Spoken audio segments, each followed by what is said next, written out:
What's up, everyone? Daniel Kaiser here on the brand new, shiny, still work in progress set of GT Live. And this is the countdown to Xbox. Of course, the big event is happening tomorrow morning, and we have got you covered from beginning to end with our pre-show.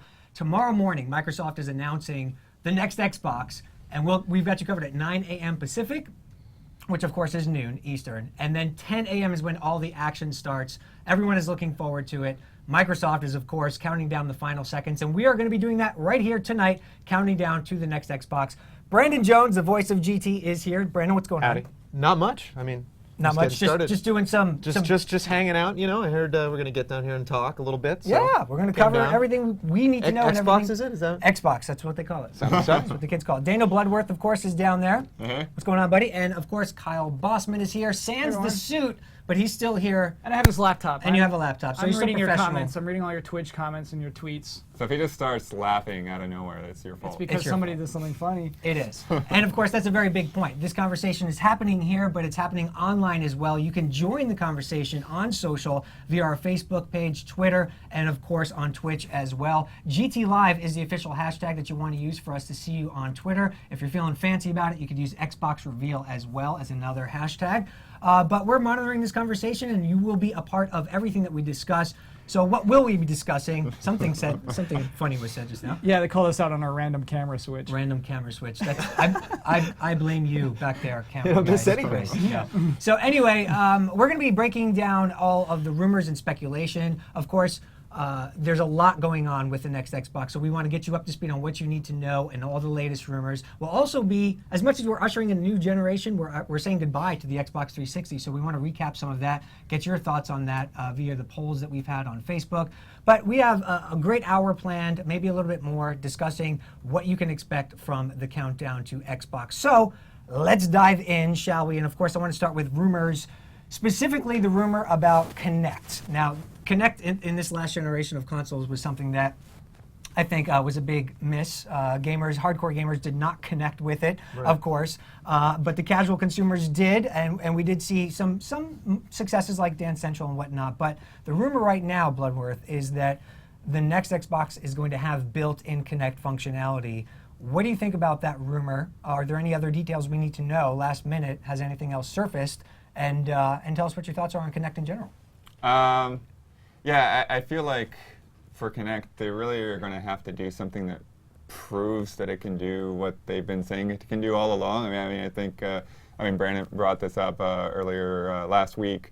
You know, as the marketing behind it has been so much more than what you could actually realize with the games. So I think it'd be kind of hard to get people excited about Kinect again. And I think, you know, at least by having it in the box, you know, they aren't asking people to like front up that cash for something that they may not even use. I do think it's interesting though, seeing that like, you know, some TVs like Samsung's and stuff are starting to kind of mimic those features as well. So, you know, it's you know, kind of in a weird space. Yeah. Brandon, you talked about, as Bloodworth mentioned, that, you know, Kinect in this last generation kind of didn't, it marketed itself wrong. If it, you know, kept the expectations low and over-delivered, then it would have been much better. So what do you think they're going to do tomorrow? I don't think it's a matter of keeping expectations low. It's just being realistic about the product that you're making. I mean, it's okay to make something, like the point I was making was with Wii Sports. I mean, that was not a really deep game that had all sorts of achievements and multiplayer online and all this stuff. It was just something you could play with your friends. Yeah. And bowling was the best sport, and that was just that was enough. You know, not only to carry that one game, but to carry that system. Sure. And so games don't have to be fun to be huge. I mean, the only times I broke out Kinect is I got a big backyard, so I like to have parties in the summer. And you haven't invited me. It was interesting. Well, you're never in town. You live, you know, on the other side of the country. Middle of the country. Well, you know, but. I really started looking at the library and thinking, like, what games can I have at a party? Like, yeah, I can, you know, have Kinect Sports, but like, somebody that has never played video games before at a party after 2 beers, are they going to be able to like navigate the interface and make something happen? Yeah. So I'm really attracted to ideas of something that's like super simple, that somebody can go on and have fun for a couple seconds and then move away. And having a lot of those, as opposed to like one game that tries to do everything and just falls flat, because the marketing sell it like this huge game that's going to change. Yeah. Well, it's but going to change everything. With the next generation hardware, though, do you think they'll be able to realize some of the things that they envisioned in this generation? Meaning that, you know, the tech will actually support some of these, you know, kind of what seem outlandish experiences right now. I don't think we're going to know until we actually play it. I mean, I think all the advertising we're going to get is going to be the same thing. Yeah. Where you see kids either having like kind of that McDonald's version of happy, where they're just like, more ecstatic than anything you could possibly imagine. Yeah. Or some kind of CG blue screen counterpart where they just put a kid flying around and then they're like, yeah, it'll totally be like that. And then you get it and it's not. So. Kyle, what are people saying about any comments thus far about the Kinect system? No, all these comments are hilarious and irrelevant to what we're talking about. We want to know what you think about Kinect, so leave some comments. They're all Do super we want to funny. know what they think about Kinect? Kind They're of. just throwing jokes out there. It was so funny. He says Kinect to wake me up when they talk about hardware. Kinect is hardware, kind of like we assume it'll be better. Yeah, and we're We also assume assuming it'll if recognize your fingers. if Microsoft's invested a lot into Kinect, and they know it's their gateway to the casual audience, not just because of the games, but also because of this whole centralized living room experience, right? So, with the next generation, though, it might actually be the opportunity for them to realize some of the potential that we saw there. I don't know. We're seeing Sony depart from Move and other stuff as well. I think this is going to be make or break time for motion controls. I also think, it's saying it's going to be, in the package, that it's not going to be built in, it's going to be packaged in, because you can't have a camera. The camera's got to be a separate unit, right? I mean, the camera's going to be put either on top of the TV or in front of the television. So, yeah, it's going to be a pack-in and not a plug-in. But, stuff like Wi-Fi being built in and stuff like that, I think we can expect. Because the Xbox, to me, was kind of the peripheral console. Kind of reminded me a little bit of like the Genesis with the 32X stacked on. Adding things onto your Xbox there's just all these 360. little Yeah, things that were great. I mean, TLC. that was wireless internet, of course. That's fantastic. And I own the same one I've had the whole time, hasn't broken. So like the stuff they make is good, but it definitely was like, the system that you plugged everything into via USB. Now, one of the big things too with the original Xbox, we all know, I still have an HD DVD drive in my room, in my office back home, and just kind of to laugh at. But anyway, in terms of what they will announce tomorrow, I mean, obviously the rumors are Blu-ray. People are saying that that's going to be what they're going to use. Bloodworth, what are you hearing, and is that a guarantee? Just to be super clear, I'm not hearing anything. I don't have inside sources. I thought you came with a thing in your ear, and you're like, I'm getting word right now, Blu-ray. But no, I think with Blu-ray, I think it's a matter of, do they want people to buy Blu-ray movies and play them on the machine? That's the only reason to actually have Blu-ray stamped on anything. Because, just as Nintendo's done for the past several generations, you can have discs that hold that much. You don't have to necessarily have Blu-ray, the branded name. But if you do want to be an all-in-one entertainment center, then maybe that's an option, or maybe you kind of skip over that and say, hey, here's Netflix and Hulu and everything else. Right. So yeah, I think that could go either way. I think that the kind of stigma of it being a Sony thing is sort of past now. I think that they could do it, but I don't think they necessarily have to do it. Yeah. Brandon, what do you think? It depends on what we're doing now in the industry, what we're going to be doing, and how long are we going to have this console? 8-10 years. Yeah. And so I think we're hopefully going to move past disc, stuff in that amount of time. I'm really excited about that. I really like being able to be mobile. I really like. I don't know. I'm doing something right now where I'm working on Call of Duty Modern Warfare, Call of Duty 4, the first Modern Warfare game. And I downloaded it, installed it on my hard drive, and like that's great. I don't know. I just feel very safe having it on the hard drive. Like the disc, I could possibly lose it or not know where it is. And if it's tied to my account, I can download it anytime. It's between me and Microsoft or me and Sony that I own that game. Okay. That really excites me. So yeah, something as specific as how much data can fit on one disc, and that's what a game must be. I'm really looking forward to breaking out of that, to having some games that are something like Journey that are a little bit smaller, and some games something like Mass Effect that they the sky's the limit. They can make that as big as you want. I don't know. That really excites me. Yeah. Bandchan brought up a really good point here that the PC hasn't taken to Blu-ray, and it's That's just true. and PC's doing fine. Those games are great. Yeah, but to Bloodworth's point, I mean, it's about the movies. it's about the move. It's about being a multimedia. centralized multimedia device. Yeah. And when you have that Blu-ray logo on your box, then when you go in to buy films or things for your kids or whatever, I mean, it makes it a viable option. So. I don't know. It's going to be interesting to see what they. I mean, that's really going to be interesting. I think. I think it's going to be. I think it's going to be there. I think Blu-ray is going to be in. You do. Yeah. Are we taking a stand here? Are you hearing my, something? My stand's. We're getting Are you getting reports. this live now? Kyle Bosman says. Yeah. Can we quote you on that? No, my opinion means nothing. Yeah.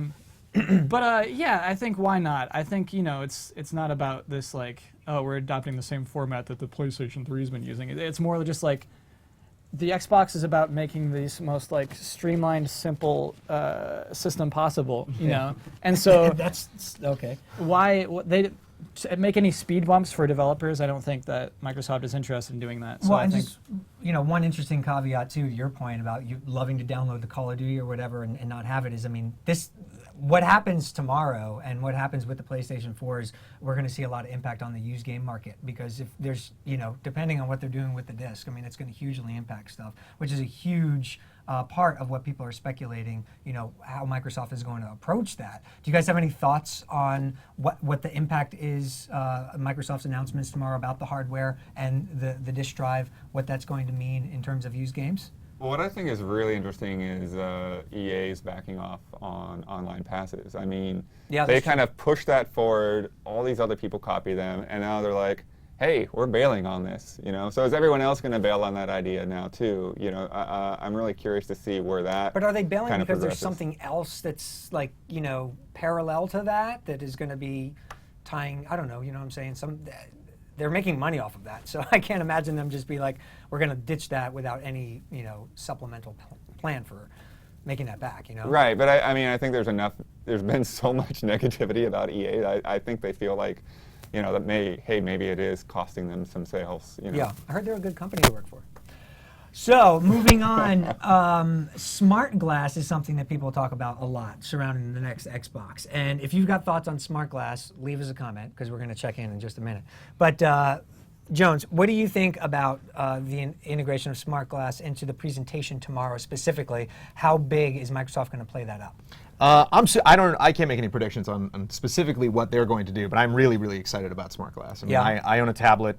I don't necessarily want to control games via the tablet because it's kind of it's kind of a big cumbersome thing. But if you were to think about it as a controller, like I want my controllers to be a little more comfortable than that. But I'm really excited about I'm really excited about you booting up a game and the possibility of your iPad being like, oh, you're playing that, okay, whoop, and it just automatically starts up and boots the app up and says like, oh, so the whole social experience, I don't have to have interruptions, because I always turn that off, like notifications and stuff like that, if this guy's online or this guy sent you a message. Right. Like, if I'm into a game, I don't need distractions. But if I do want to open that up, I think the tablet is a very exciting way to get all sorts of crazy information. Kind of like what Nintendo's doing with, which I haven't experimented with, but their social channel. Oh yeah, maybe something great. And I think Why can't Metroid crawl? Yeah, exactly. And I haven't seen that. That's amazing. But I'm excited about that possibly instead of something like Nintendo, where all these companies have to funnel in through Nintendo. You can kind of gauge different interests from different companies based on them creating their own apps. Yeah. So there doesn't have to be like one universal app. I think that would be a mistake, just having like one app on the tablet. I'd much rather see like Rockstar make an app, EA make an app, Ubisoft make an app. Right. Like all the Watch Dogs stuff I'm hearing is really, really exciting. And so I'm very excited about that in the future. Stuff? Just possible, like mobile Integration with the mobile integration. Yeah, on next-gen systems. That's weird. So, what do you think about smart glass? Well, I'm kind of in the same ballpark as I don't think using it with games is going to work most of the time. I do think it might be a solution to, getting Rayman Legends working on Xbox. Or getting it released. Yeah, well, I mean, they are going to release it, but like it just seems like that's a game that like is so designed around like the tablet experience with another player. Right. It just seems strange to me that they decided to port that to other systems. Right. But one of the things I brought up, when I was brainstorming ideas for Forza is, Forza has this huge community and all this stuff going on that is not really actually driving. Like there are people that play Forza that actually just go in and paint designs for cars, and that's what they do, and that's what they enjoy. So if you could do more of that kind of thing on a smart glass, or oh my gosh, on the PC, having those kinds of things that tie into your games that that would make sense and would be able to keep you connected to other players in the auction house and that type of thing. What are people saying about smart glass? So Rip City 8-Bit wants us to throw down again. Wants Okay. us to say, between Kinect or Smart Glass, which is going to be the biggest improvement on Xbox? Smart glass. Yeah, I'd say smart glass. Because the tablet stuff already works and motion doesn't. So Right. what we're waiting for with smart glass is like, oh, how are they going to use that? And what we're waiting for with Kinect is like, is it going to work at all? Like, is anything going to be legitimately exciting that we're going to play? And so another person asked along those lines, do you think Wii U is just going to be meaningless if Smart Glass takes off? Close, I think. Yeah. Sadly. I don't think necessarily, because there's still not everyone has a tablet. I mean, a lot of people have tablets. But it really, the Wii U, everyone has that, right? You can bank on everyone having the gamepad.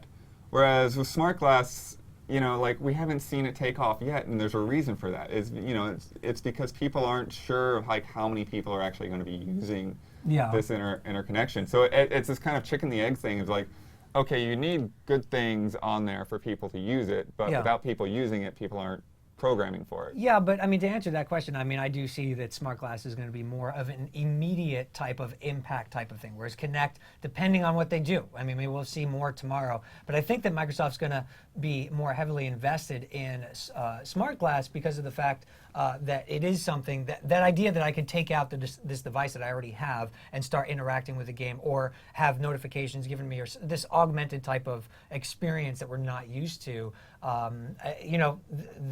They're providing the tools, and developers come up with the creative ways to use them. I think it's going to play a bigger part than we might suspect. But one thing that we know is a part of the Microsoft experience, and of course PlayStation and everything too, is this concept of achievements and trophies. Now, one of the big rumors is that there's going to be announced tomorrow that you'll have these cross-game achievements, the ability for a company like EA to say, announce. No, they won't do that, Kyle? Are you hearing this? I'm so upset about this. You are? Yeah. I think it's kind of cool. All right, so we'll get your opinion in just a second, so just lean back, relax. Oh, man. And so, we've seen this before. We were talking earlier about, things where I was talking about playing Dragon Age and you unlock the armor in Mass Effect, Right. so this, that, and the other thing. But actual achievements that you could then be rewarded for by the companies. Do you see this being announced? It is highly speculative at this point. And what impact, if it is announced, what impact will it have? Well, I think I'm more interested in this idea of achievements not being like locked down to like something that has to be put there ahead of time. This idea of like an MMO type event that you could create an achievement for people that joined in on that event. One thing that we were talking about a couple of weeks ago, I would really like to see something like this elevated form of achievements, kind of like how you have platinum trophies on the PSN, to where like here is something that actually means something. Here is something that actually takes skill to pull off, and that you have a space to kind of show it off. And because a lot of achievements are just meaningless, and it's just a bunch of numbers that rack up, and and if you're like Brandon, you have your notifications turned off, you don't even know you got half these things until you like go into your dashboard, like, oh, I got like 10 achievements today. I didn't know that. Right. So just something that's more interesting and less spammy. Okay, Brandon, you were talking about achievements before as well, and talking a little bit about how it might augment your, what they do with achievements in this generation is going to be huge, because carrying over achievements or, from game to game, where do you see this going, and what do you think they'll talk about specifically tomorrow? I'm not sure what they'll think about tomorrow, or what they'll talk about tomorrow on this, but I was thinking about gamer score and if that would carry over into the new generation, and I'm sure that would be a pretty mean thing for them to do, to like cut everybody off and start from scratch. But I was thinking about that wouldn't be so terrible. I don't think they're going to do that, nor I think it might be the best idea, but I like it if you think about every console coming out being its own social experience. And I think about, if Microsoft is going to carry gamerscore into infinity, so I'm going to be in like my 80s and I'm going to have like 5 million gamerscore, versus Honestly, it's on your gravestone. That's going to happen. As long as Microsoft's around, I think that gamerscore is going to keep moving forward. it's just interesting for like, me to have a kid, and then that kid, there's no way that kid will ever reach my gamerscore, and like, is that something I really care about? I don't know. I think it's more interesting, or potentially more interesting. I don't know. They definitely do, yes. Yeah. There's those people who are trying to get to 1 million first, and they're just playing games every single day. Really? Yeah. Wow. What are people saying about achievements? Because this what does is Kyle Bosman say? Well, we just kind of skipping his. Well, because what's ironic is that he's anti-social and he's running social. I mean, I've seen him in several corners of the office, just kind of huddled up in a ball. That's true, and yeah. now he's here. I hate this. You're I not hate crying, all of this. which is good. Yeah. Tell us about your thoughts first, my Okay. friend. Well, first of all, Ryan, our director, wants to stress the hashtag DT GT Live is the hashtag. If you're on Twitter and not using that hashtag, you're doing it wrong. Shame on you. Hashtags are serious. So the deal is, the rumor is that, there could be an achievement that says like beat the first level in Fuse and beat the first level in Dead Space 3, and you get this achievement. Yeah. And you guys think that's a good idea? Well, I think having the tools is good. It depends on how the developers put it to use. Meaning that if you beat both Batman Arkham City and Arkham Asylum, when Origins comes out, maybe they could reward you with some sort of one of these, like, hey, now you can play as Deathstroke. So that's what I'm saying. Like, you're a fan of the series, and they now have the ability to identify that and separate you from the crowd. So this goes well with from Ban Rennie B. Do you think any of the future games will actually reward fans who get all the achievements with DLC or other in-game elements versus just a number? So like you said, giving you an actual thing in the game.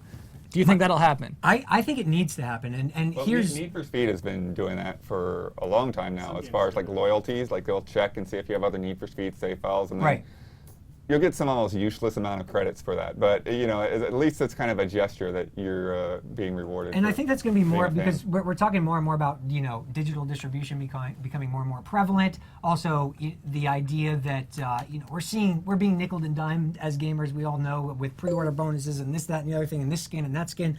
So give some of that stuff away. And I think that the achievement system, if it is cross-game or enhanced in a way that kind of chronicles that, is an avenue to pursue. People playing more types of games, but also being rewarded in different ways. I think social's huge. I mean, we're staring at social right now.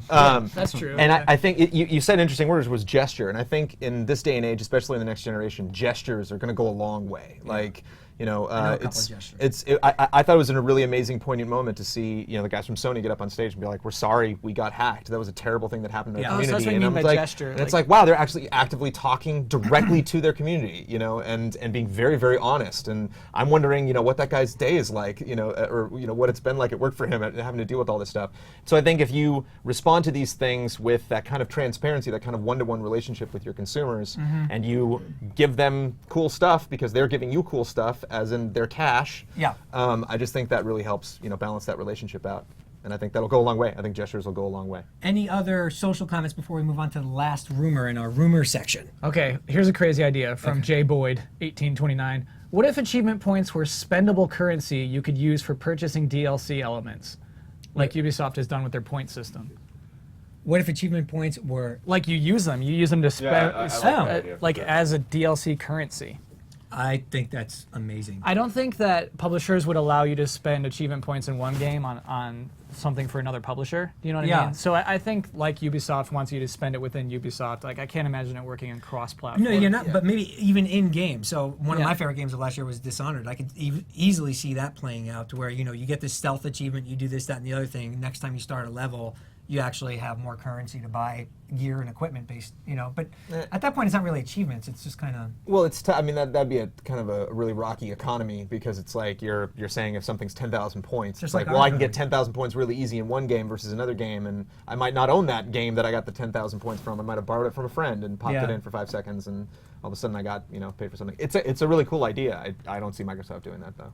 All right, last rumor we want to touch on here is, we'll get to specifics of the price and our guesses. We don't know that that's going to be announced tomorrow, but we're going to talk about that specifically. But one of the things that, really funny comment, one of the things that we do want to address is the rumor that there's going to be multiple tiers of the next Xbox. So you'll have this $500 Xbox, you'll have this $300, you'll have one for like $40 if you give them blood or something, I don't know.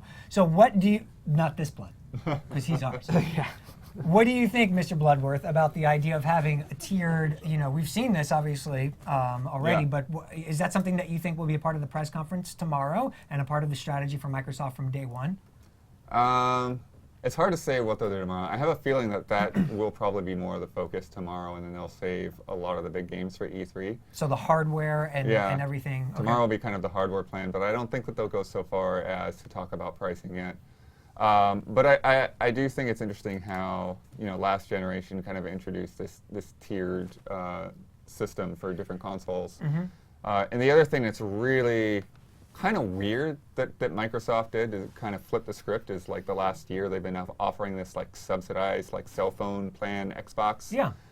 So for like I think it was like $99, and then you buy and then the years of 2-year Xbox Live. contract for Xbox Live. Yeah.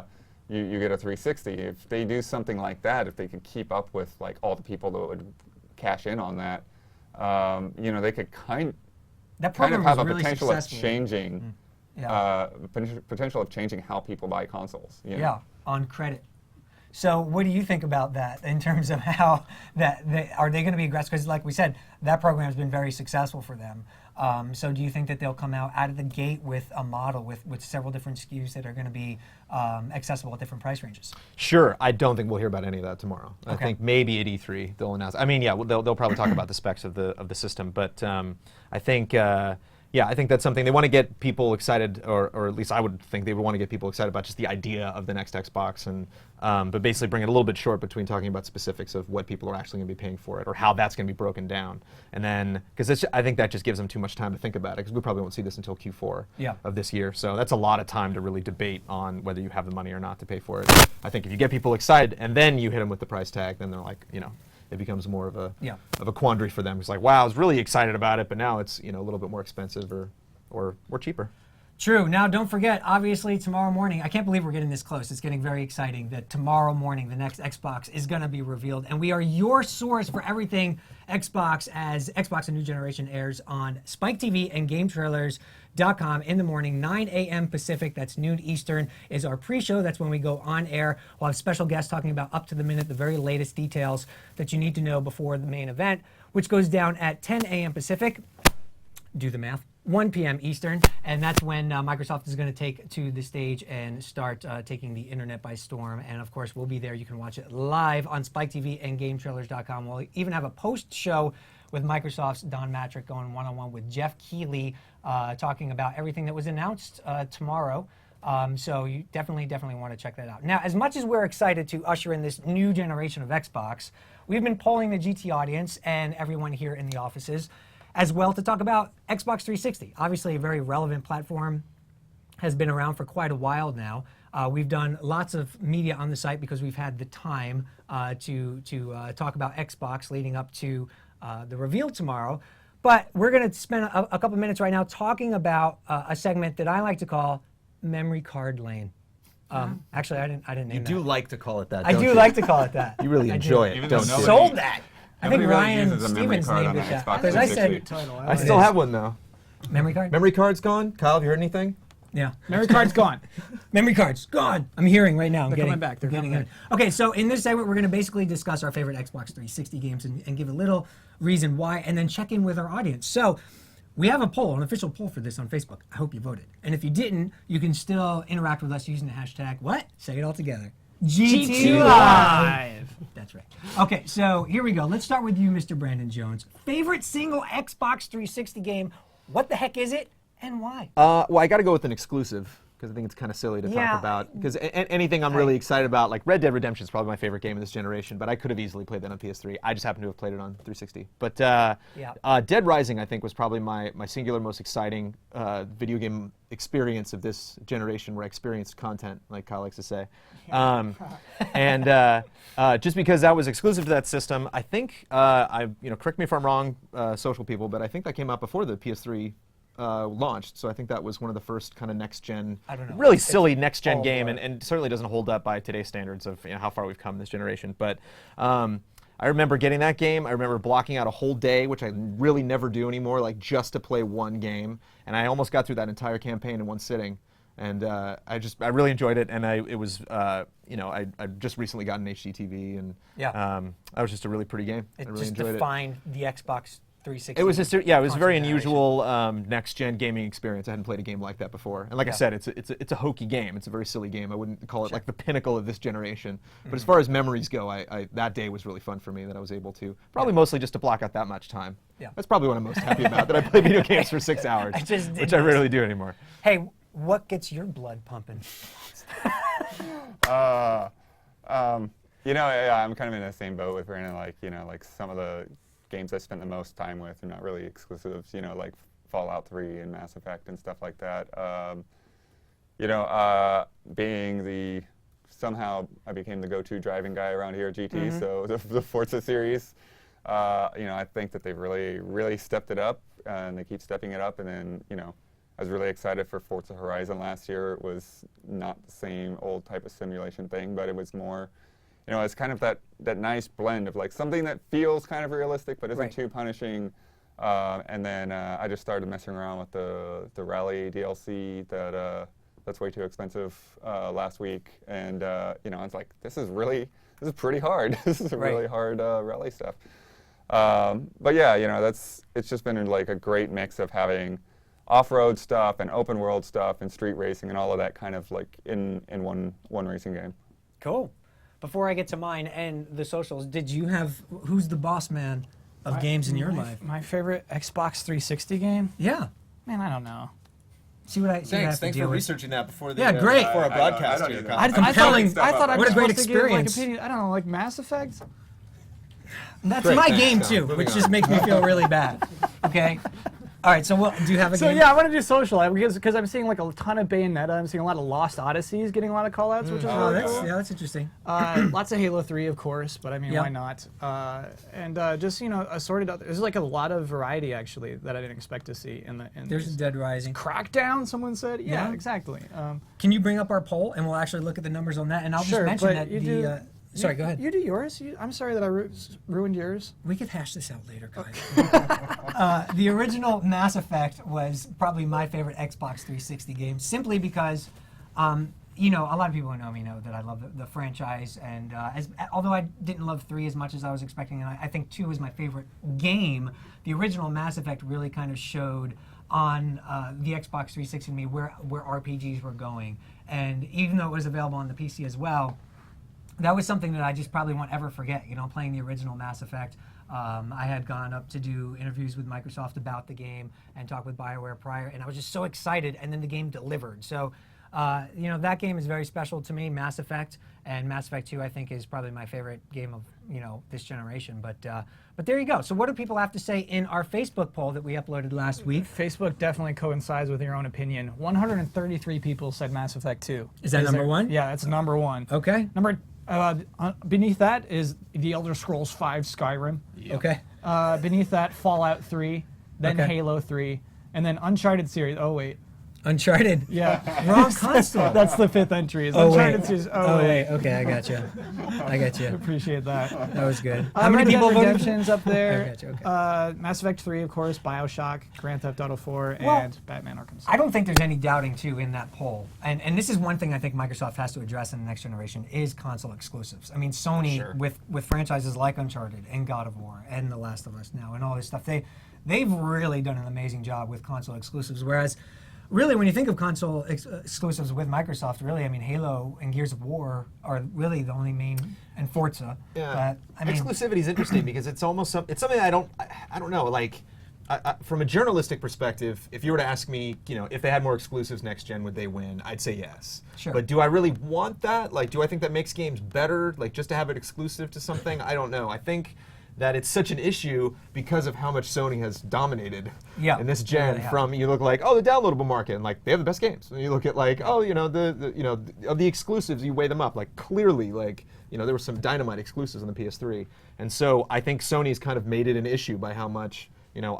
Is that just luck? I don't know. I mean, if you're the person making the decision at Sony of what games you buy, like, did you know as a fact that Journey was going to be amazing? Did Sure. you know Unfinished Swan was going to be incredible? Like.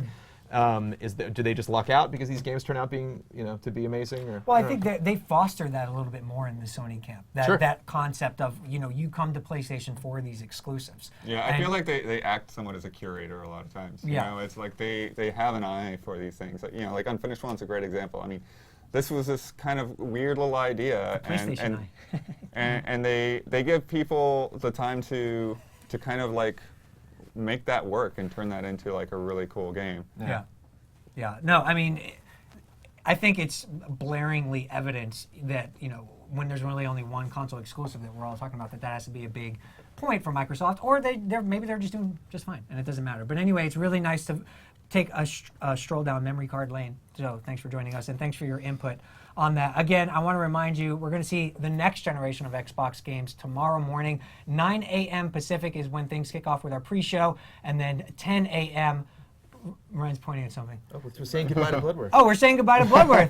That's right. Oh, Bloodworth. I'm just going to kick him out. I miss you. I'm just going to be already. right over there. So. Thanks so much for your insight. Of course. As always, we appreciate it. And, we'll, of course, be following up tomorrow with all the big reveal stuff to continue to get your insight. But as I was saying, we're getting ready to introduce Mr. Patrick Morales is getting ready to take a seat, but I want to remind you about tomorrow's programming schedule, 9 a.m.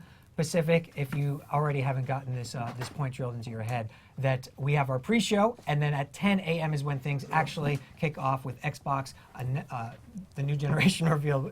That's the proper name? Yeah. I believe, yeah. It's okay. It's something like that.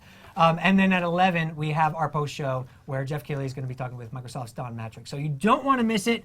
And now we are joined by Mr. Patrick Morales. Good to see you, buddy. How you doing? I'm doing well. Cool. That was so good. I love this guy. And together we have normal hair, like balanced out length. Yeah. Somewhere in between, we have Brandon. And what a metaphor that is right now for what's happening. You're like when you started applying the medication, and Right. then I'm like a couple months later, and Exactly. you're the finished product. Okay, so speaking of finished products, there is going to be. Are we all in agreement that Microsoft is going to show the hardware tomorrow? I don't know. Raise your hand. I say they will. Agreement? I'm on board. I think they're going to show the hardware tomorrow. I'm at half mast right now. Okay. I don't think at all. No, I'm going to vote in the no camp. Really? Yeah. Wow. Wow. Okay. I will say one thing. I don't know. We're going to bring this up. You know, but- E3 is like in 3 weeks.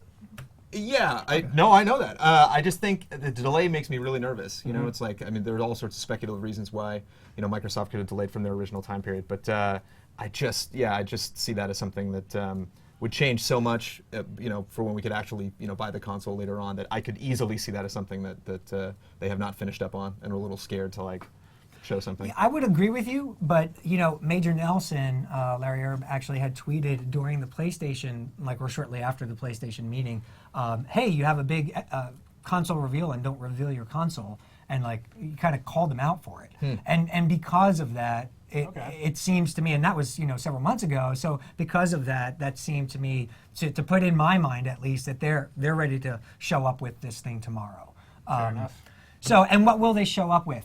We think we have an idea because we have taken our artistic skills and put them to the test to put mocks together of what we think the next Xbox is going to look like. Now, here's the deal. We're going to talk about this for a minute, but if you have something you want to throw together, or if you've been dreaming this up late at night when you're by yourself and you have nothing better to do, I don't know where I'm going with that, so I'm going to stop. But anyway, if you have that and you want to upload it, let us know, because we want to be able to share your what you think is going to be the next Xbox in terms of a graphic. So They're we clearly have not going to be as good as ours, but Yeah, I mean, so- you might as well try. Hell no. You might as well put something together. The easiest way for that to do it is if you upload it to a site like Imager or whatever, Tiny Pic or something, and then tweet us with that hashtag GT Live. hashtag what? Everybody together. That's going to be the easiest way GT Live. to find That's your our secret drawing for word the today. next Xbox. Yeah. What's The up? secret GT word. Live, that's our secret word. Yeah. Brad Winter said I look like Mr. Rogers with this sweater, so I guess we can have a secret word. I think it's classy. You want to kick us off? No, I Through don't. the But sign. thanks for that comment, Brad. Here we go with the first mock-up. This is Okay, from this is Mr. from Mr. Brown's. Patrick Uh-oh. Brown's. Will Did you you walk wanna- us through Are your we going mock-up? through mine We're going to bring first? it up on screen, and then Okay. we want to look at you. Sure. I think we're going out of order, but I'll be more than happy to share mine. Sure. Why not? So not a whole lot of people know this, but I actually have a passion for concepting and industrial design. Oh, do you? And I think that reflects in my picture Dude, today. that is so good. All right. Oh my Yeah. God, you do this on your free time? Yeah, totally. Are you guys Do you want, impressed? here, do you want me to hold that up and you can point it out? Yeah, have a sure. blog? Yeah, let me walk you guys through it. So, in my idea, as we approach the next generation of consoles, often there's a call to remember, our past and the fond memories of Xbox. So, I believe that they're going to come through with a retro design here with the old Xbox, but they're calling it the 362, which I guess makes it the 3,600. Yeah. That's a big number. That is a Two? big number. Yeah. So I don't know. Just take what you will from that. Okay. Roman numeral, I like that. Right here, of course, they've been experimenting a lot with the Illumiroom, right? So they're going to be projecting the game image straight to the wall. Wow. You like So that? no TVs at all. No, not at all. Okay. And I'm also kind of taking a stab at what the future holds here with Blinks. I think they're going to reboot that shit. With next gen. He looks really Next-gen good. He looks cats. HD. His Next face is gen so cats, good. y'all. Next gen cats. Yeah. Wow. And then here, of course, we have our, target market. They are too young to play Enjoying. Call of Duty, but they're doing We it laugh anyway. as if giant cats have never been at an Xbox press conference when we all know they have. They have. They have. Well, this is very. Now you failed to. There's Oh, a meter. yeah. There's Yeah, a yeah, meter. yeah. There's one more thing there.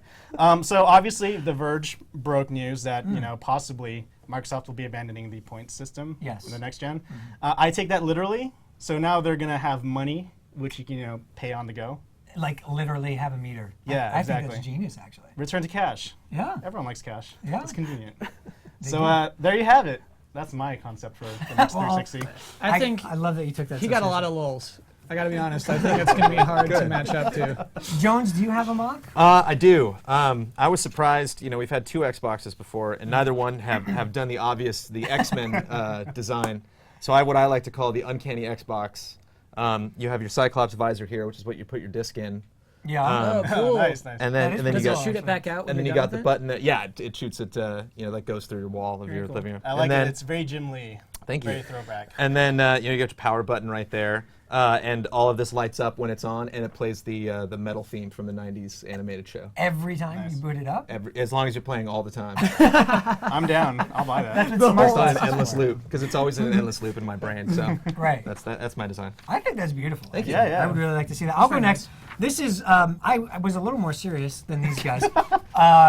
You know, I really think Microsoft is going to do something very sleek, this does not look sleek. But my point is that it's going to be minimalist almost because they really want this thing to be the center of your entertainment life in your living room. So what I'm trying to show here is that, you know, it's going to basically be a very sleek black box that has a curve at the front to kind of, if they go with the name Infinity, kind of speaks to that the way it lights up and goes around maybe the Xbox. And we have a slot-loaded disk drive here with the USB on the front, and then kind of just this little X pattern on the top to remind you of what you're playing in case you forget. And then, of course, this stands on its side. So that's pretty cool. But we always talk about them wanting to take over the living room, and as Brandon Jones pointed out, you could actually take this and put it on the floor because it looks just like one of those vacuums. Like a Roomba. Roomba, you know, and it just kind of Right. clean So up the floor. it doubles as a Roomba. That right there is next freaking gen, my friends. So Sick. So yeah, Xbox certainly not known for being minimalist. Yeah, in and the all the- past, see, and if offering it- some of the heaviest consoles and biggest controllers ever created. and if it does double as a Roomba, then the PS4 if it does double as a Roomba, the PS4 fans will truly say that it sucks. A lot of people say this looks like they're bread. so bad, but they're all equally bad. You know, No, they're all they're like the same good. caliber of bad. They're good. Now, You got a lot of bread comments on that. Bread A lot of people bread. are Looks saying like it looks bread? like bread. Yeah. dude. Maybe like a because I piece was of toast. toasted when I drew it. Oh, shucks. All right, so where's yours? Are we showing it on this full screen or should I show it on a piece of paper? I think we're doing both. Okay. All right. Well, let Have me you pull been that up. playing along? Yeah, I know, but like, okay. Here it comes. Antisocial. So I'm taking a chance on it, taking a stab. I think it's going to be called the Microsoft Entertainment System. Does that work? Can we do that? I'll We hold got this that? up for him while you explain. So we'll call it the mess. All right. Yeah. So this is Connect 2.0. It's two big red eyes. They stare at you all times. This Symbolic. this Sound like- button, do not press. There's the Blu-ray drive. There's the credit card swiper. Just if you need to buy anything, just right there on the system. There's a little storage area for your jewelry, your secret notes. It is. Where's that secret note? It's in the Xbox. You go Xbox, open drawer. The and then it files are in opens- the computer. Yeah. It's 3 feet tall, and it's got this. The What, are these the eyes of Sauron here? Or what? very close. Yeah. They never turn The off. eyes too. of Balmer, more like. Yeah. The eyes of Bulmer. And then the controller's mostly the same, but there's a new big button here. It's called the Facebook button. Oh, And you nice. just hit that. Yeah. Down. It's like the easy button. Yeah. Just okay. This is great. So it is 3 feet tall. Yeah. Okay. Yeah, and I have a friend who works at Microsoft. This is basically everything he described to me. Oh, are these leaked? That's it. That's basically Oh, shit. It's going to be called the Microsoft Entertainment System, yeah. The mess. The mess. Okay, we have one that was amazing too. Where's Rohan? That's right You here. got Rohan's. Can you Bonus. Let's walk through Rohan. Rohan likes pants, in case you didn't know, and he's one of the main men here at GT, getting us organized and all the content. And he took time out of his busy schedule to draw this thing up, which is hold the that front and back. He's got front and back, so we'll walk I you haven't through seen it this right one here. yet. Right here, you'll notice the fuel flap, which is going to be on the top of the next Xbox. Apparently, he didn't specify if it's diesel or not, but it does have a fuel flap on the back. Is it going to be so big that if a plane has to come by and refuel it? Yeah, possibly, judging by their track record. This is the advertisement plate, part of Next Generation, and he writes that this plate will organically update with real-time ads via Wi-Fi, and it changes every 2 hours. And they're going to place this right on the side for you, according to Rohan, so it's super, super convenient. So you can buy new chicken, duck ducklet biscuits or something. Ducklet bites. Ducklet bites, whatever that means.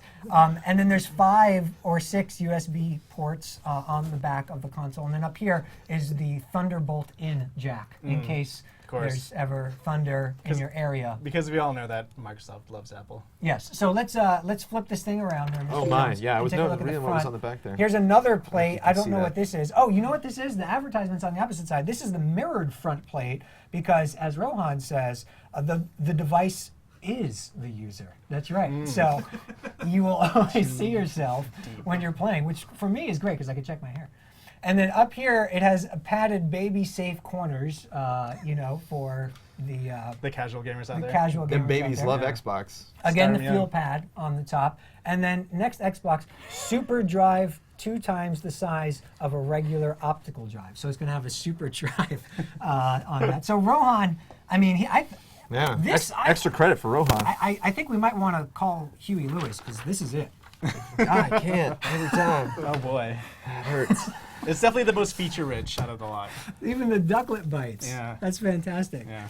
Okay, so here we go. Where are So my this notes? is, I'm bummed. I don't know if we can show what. Can we show some of these? Oh, do you? Can we put those full screen or can we not do that? Oh, we can't. You can't. Oh, bummer. Why? Some What did people, you have? They sent some really fun ones. Like, look at this one from Alice Gillen. My concept for the new Xbox. Here it comes. It's a box. Cardboard box. That's great. The dumpiest cardboard box. That's funny. That's good. Good Yes. joke. Well, Alice. obviously, it's going to be very exciting to see what they reveal tomorrow. I don't know how close our mocks are going to come to that, but Patrick, thanks so much for joining us here on GT Live to walk us through that. We appreciate your time and Oh, your you're very artistic welcome. talents as always, and hopefully we'll see some cats tomorrow. Courtesy of you. Next Gen Cats. Of course. Next Gen Cat. So thanks for stopping by. We're going to get ready to have Mr. Ryan Stevens come by the set here in just a moment. But I do want to reiterate that our programming starts tomorrow morning at 9 a.m. Pacific. That's noon Eastern with our pre-show in which Jeff Keighley will be talking with industry insiders, Stephen Totillo, Adam Sessler, Jeff Gershman will be on hand to talk about the latest rumors, the latest details leading up to the main event. And of course, we're going to take you all the way up to the 10 o'clock hour when Microsoft will take to the main stage in Seattle and unveil the future of Xbox. You'll be watching it live on Spike TV and GameTrailers.com in just a matter of hours. So be sure you are camped out in front of your TV and computer, ready to dive into the next generation of Xbox. Now, joining us here on set, the other white tofu, Mr. Ryan Stevens. Thanks so much for joining us, Thank buddy. you for having me. You know, this is the new On the set. Kaiser show. It is. It's not the Kaiser show. Feels This like is actual real stuff. There's like a wolf behind me. It does. Okay, so what we want to, we always respect your opinion. You've been in this industry a long time, and you have the ability. Even though you obviously have only one eye, it works very well to see the future. Oh, we're gonna talk about my one eye. Oh, Yes, this is what it's been leading up to. This confirms it though. I think he writes all of these beforehand. I don't. He was up last night and he was looking in the mirror. I He's think like, he I has can do some it. kind of like I can do it. Nostradamus ability for lousy jokes. Like he just dreams them and then writes them all down. He's like, I don't know what order I'm going to say them in, but they're going to pop up. Well, we want to talk about looking into the future to see. Do you want to look into my dead eye? Ryan, if you want a confidence boost, you're getting some nice comments on your shirt. Oh, thanks, man. Yeah. Yo, Infocom. Text Adventures. There you go. XYZZY. Okay. So that'll be on eBay after the show with the Ryan Warren game jersey. And So my musk, my scent. Brandon smells really good too. Doesn't he? Yeah, getting awkward. right. So anyway, let's talk a little bit why I'm about here. looking into the crystal ball. I want us all to focus now on what we expect to see tomorrow during Microsoft's press conference. Not just what we want to see, but what we expect to see. So if you think that you out there in the viewing audience have some specific things that you know are going to happen, or you're just closing your eyes, both of them if they work, to be able to see that. I'm just joking with you. To be able to see I haven't what cried is out going of to this happen eye tomorrow. in such a long time that it could happen Tears now. are happening. So let's talk a little bit about that, though. And let's start with you, Ryan. What do you think is actually going to happen, and what do you want to see tomorrow? Well, what I want to see is the return of Jay Allard. It's been Okay. far too long. I want to know what's up with Zune. It's been a while. And then there's the Zune store.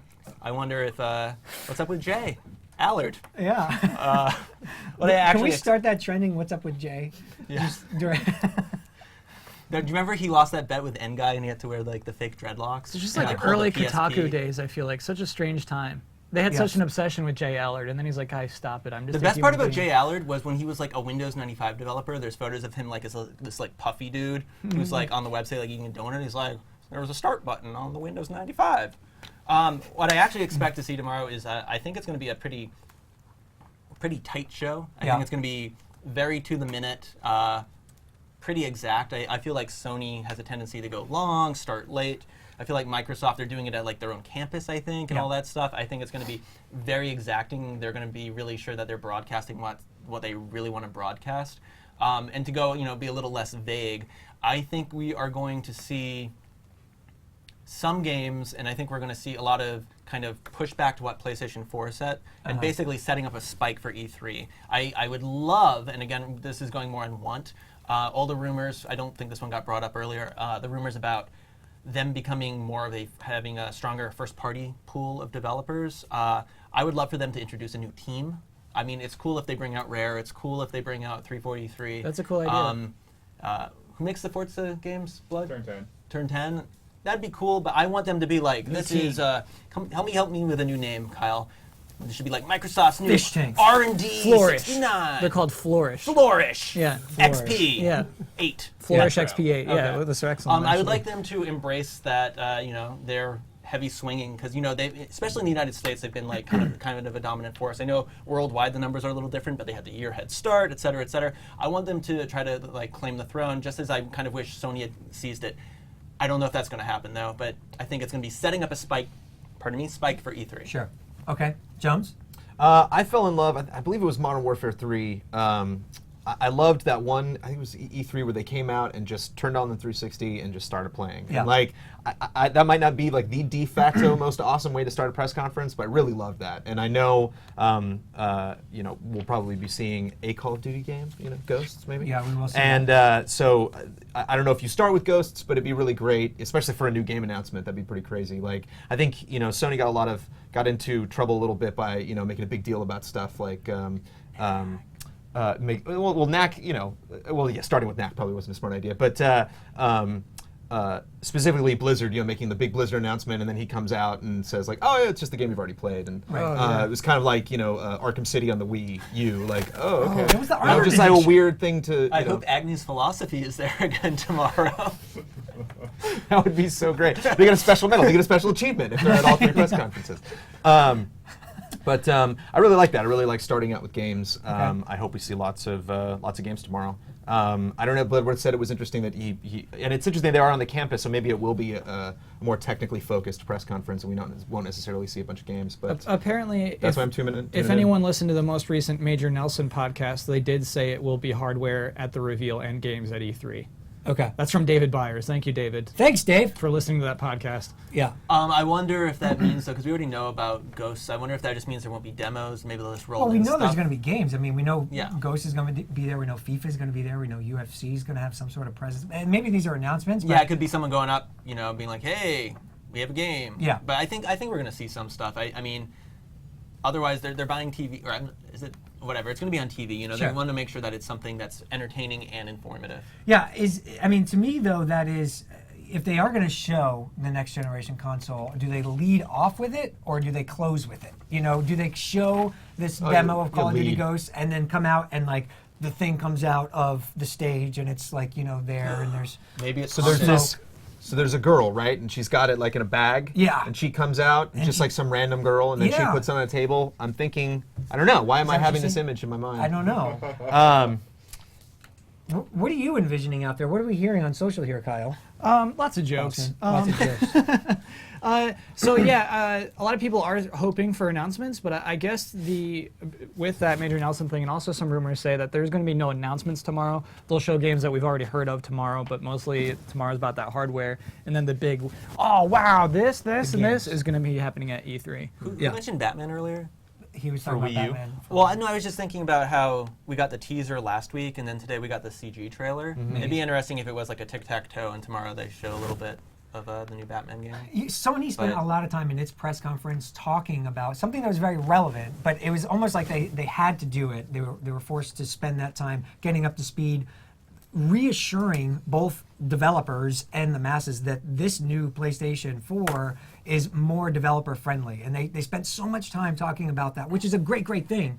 And it makes us feel very confident in the developers' availability to make great games. We've even seen the PlayStation blog produce videos with the Assassin's Creed developers talking about it being a jewel and all this stuff. And basically their point was, hey, guess what? It's not cumbersome to make games on the PlayStation anymore. So how does Microsoft counter that?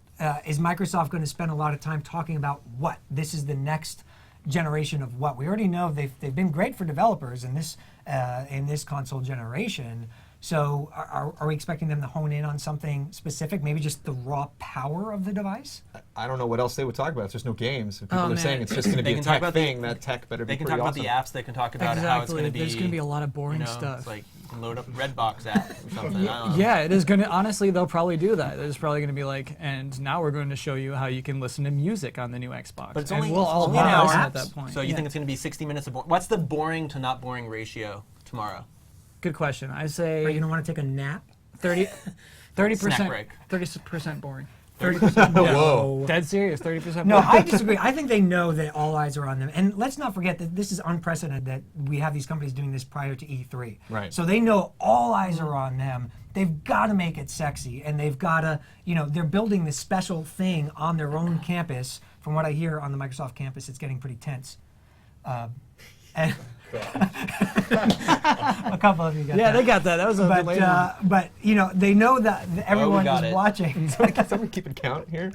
I think that's 9. I'm going to start keeping count. Okay, That's 9. so but all eyes are on them, right? So this has got to be big and huge. I think for certain, I'm going to make a 100% Oh, here we go. prediction right now. This is Here it going is. to Write it down. happen.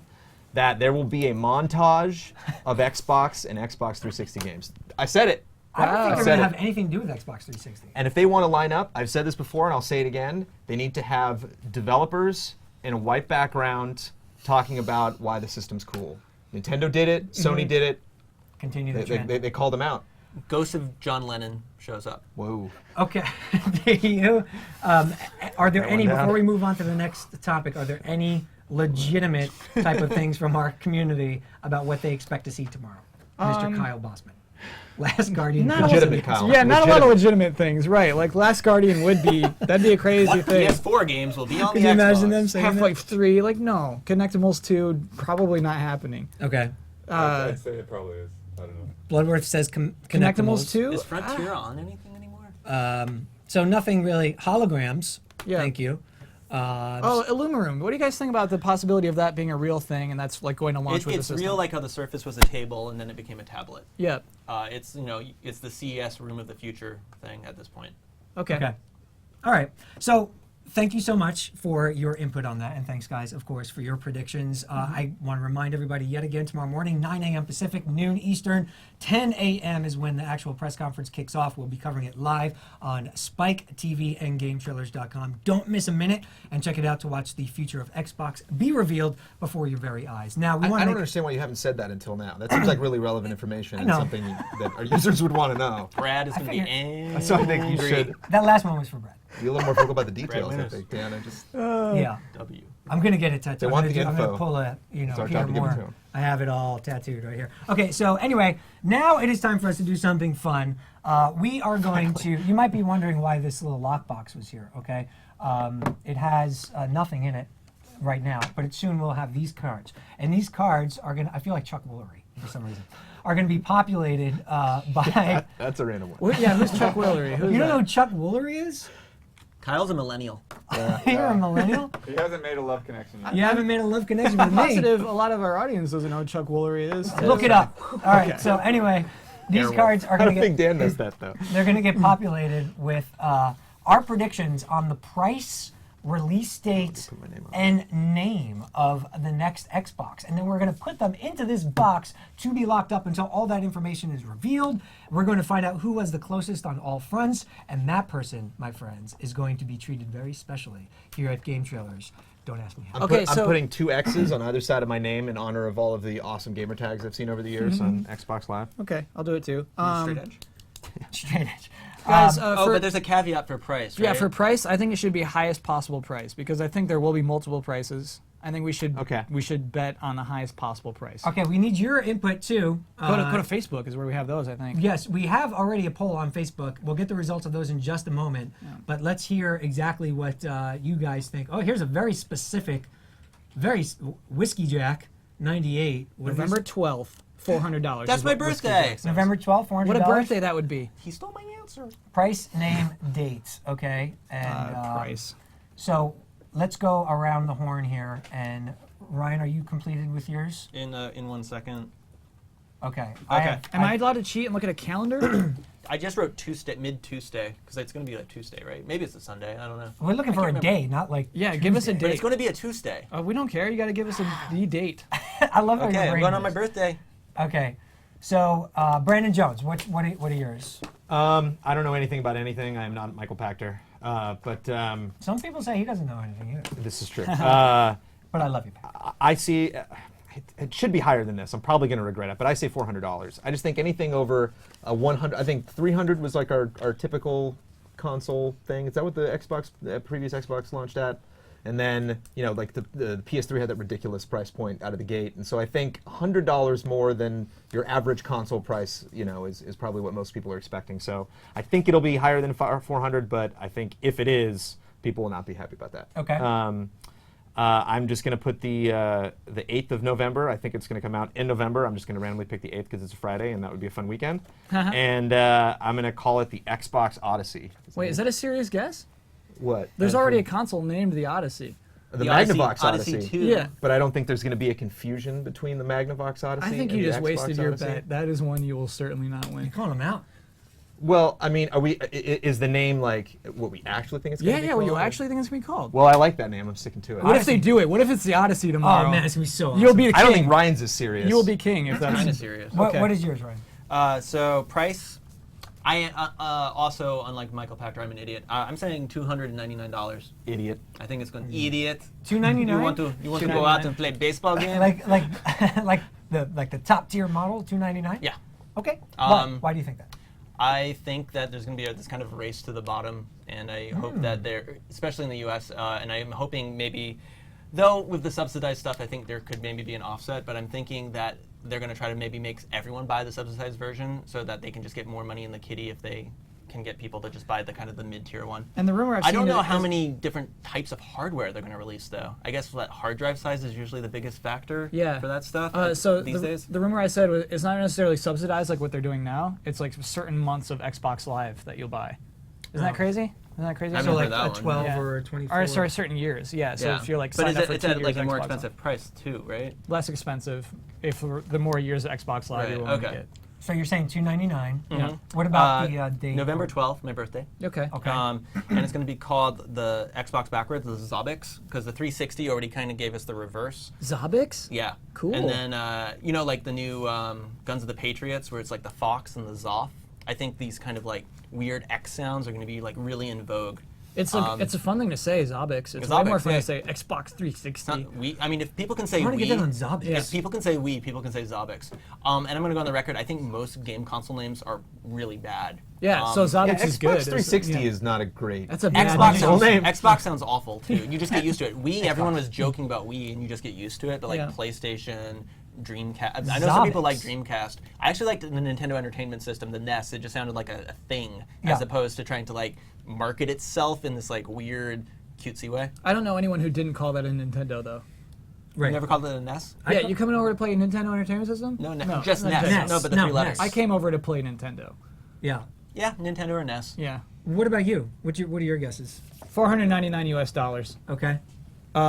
It's going to be called the Xbox. I've thought that. Maybe they just reverted I back. totally thought that too. No, really, I did. Yeah. No, I actually did think that. That was a But then rumor. I thought it was a horrible idea, and I didn't write that. It's Why- going it's to a mess good up their idea, search though. engine optimization. Is it I all don't that? think that's all nonsense to me. And Okay. then November 5th. Count on it. Ooh. Oh. Isn't Okay, that, why? Wow, is that you're- Guy you're Fawkes hearing Day? things? What's up? British people, is so that Guy Fawkes Day? It's early on. Yeah, answer us, British people. What day is Guy Fawkes Day? I'm going to remember, actually assume November. that the Xbox will launch before the PlayStation 4, so that's why I went early November. So I think they're going to try to push for November 5th. That's my reasoning behind that, guess. Okay. All right. Well, that's good. Mine is $400 along with Jones. I feel that they're going to be aggressive about the Model 400. Seems like what it's not cheap, but it's also not super expensive. It's kind of right in that little comfort zone of, yes, I'm buying new hardware and it's going to cost me a little bit, but it's I think that's the sweet spot. Infinity, I think, will be the name that they go with. I think Xbox Infinity has been rumored for a long time. We've seen some evidence pointing towards the fact that it might be called that, and it kind of makes sense. You think about 360, and they want to be this thing. So you think about the whole marketing campaign with infinite possibilities, infinite experiences, infinite content. Infinity is such a hard word to say, don't you think? No, I just said it like 5 times. Yeah, well, you're articulate. Yeah. The Xbox articulate. How about that? They're certainly taking it up a syllable, that's for sure. Yeah. And my guess on the date is 11/11/13. I think that is probably really bad. It's stupid. I think it's Is that when the Monday. Dreamcast 2 is coming out? Right, but companies from a marketing perspective like to play with numbers, so either 11/11/13 or 11/13/13 or something like that. I It don't know. won't be 11/11 because it's Veterans Day, I think. Oh, is it? Yeah. So the 5th was Guy Fawkes Day. Good call on that. That was amazing. Okay. So anyway, I think it'll be that week, not the first week, not after the 18th or whatnot. So there you go. There you have And then it. I'm going to fill out a card for the Facebook Yeah, so on questionnaires, too. Facebook, we asked you, let's first talk about the release date. Okay. 11, 12, 13 is an interesting 11, date. 12, Oh, 13 you're right, is because an it just interesting sticks to release you. date. That's Yeah. a really good call, yeah. I like that one. Yeah. 11, 12, 13. That's, I think A lot of Why? people are I like, am they're the so on Xbox. board, too. Look Yeah. at those. 11, Across the 12, board. 13. Yeah. You heard it here first. Guy Fawkes is how we say it. Guy Fawkes. Is how we say it. Guy Fawkes. So only All right. you know the password? Sorry, that was completely offensive.